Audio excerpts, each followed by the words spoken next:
অনেক সৌভাগ্যবান ব্যক্তি যে আমি দেশের জন্য রিপ্রেজেন্ট করতে পারতেছি এবং কি দেশের জন্য সুনাম অর্জন করে আনতে পারতেছি। আগে বিকেএসপিতে ছিলাম, তারপরেও আমার এত সুন্দরভাবে সম্বর্ধনা দিছে, অনেক ভালো লাগতেছে। আমি যদি বিকেএসপিতে না পড়তাম হয়তো আমি মানে ন্যাশনাল টিমে যেতে পারতাম না। অবশ্য বিকেএসপি এটা অনেক বড় অবদান রাখে। ফুটবলের সাথে ওরা বেঁধেছে নিজের প্রাণ। সম্ভাবনার দুয়ার খুলে এগিয়ে যাওয়ার স্বপ্ন যারা দেখান তারা বিকেএসপির প্রশিক্ষক, ফুটবলার তৈরির কারিগর। নিজেদের উন্নতি যাচাই করতেই 16 দলকে নিয়ে এই ফুটবল টুর্নামেন্ট। সবাইকে টেক্কা দিয়ে অল বিকেএসপি ফাইনাল। লাল দলকে নেতৃত্ব দিয়েছেন সাফ জয়ী ফুটবলার স্বপ্না রানী। তো আমি বিকেএসপিতে ভর্তি হতে পারছি জয়া ম্যাডামের কারণে। আমাদের স্যার, মাঠের একাডেমিক স্যার আছে ওনার জন্য, কিন্তু সব থেকে বেশি অবদান হচ্ছে জয়া ম্যাডামের জন্য। কারণ উনি না থাকলে আমি হয়তো বিকেএসপিতে ভর্তি হতে পারতাম না, বা বিকেএসপি স্টুডেন্ট হয়ে ন্যাশনাল টিমে যাইতে পারতাম না, বা ন্যাশনাল টিমের হয়ে মানে রিপ্রেজেন্ট করতে পারতাম না দেশ।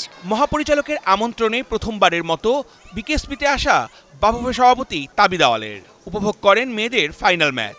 পুরস্কার তুলে দেন বিজয়ীদের হাতে। বিকেএসপি থেকে আমরা ক্লাস 12 পাস করার পরে বাচ্চারা সব চলে যায়। তারপরে অনেক ক্ষেত্রে খেলা বাংলাদেশে না হওয়ার কারণে আশা তাদের থাকে না। ঋতুপর্ণা, প্রান্তি, সাগরিকা, স্বপ্না আর রিপা দেশের জন্য ছিনিয়ে এনেছেন সাফের শিরোপা। নিজেদের শিক্ষার্থীদের সংবর্ধনা দিয়েছে বিকেএসপি। অনেক ভালো লাগতেছে যে আগে বিকেএসপিতে ছিলাম, তারপরেও আমার এত সুন্দরভাবে সম্বর্ধনা দিছে, অনেক ভালো লাগতেছে।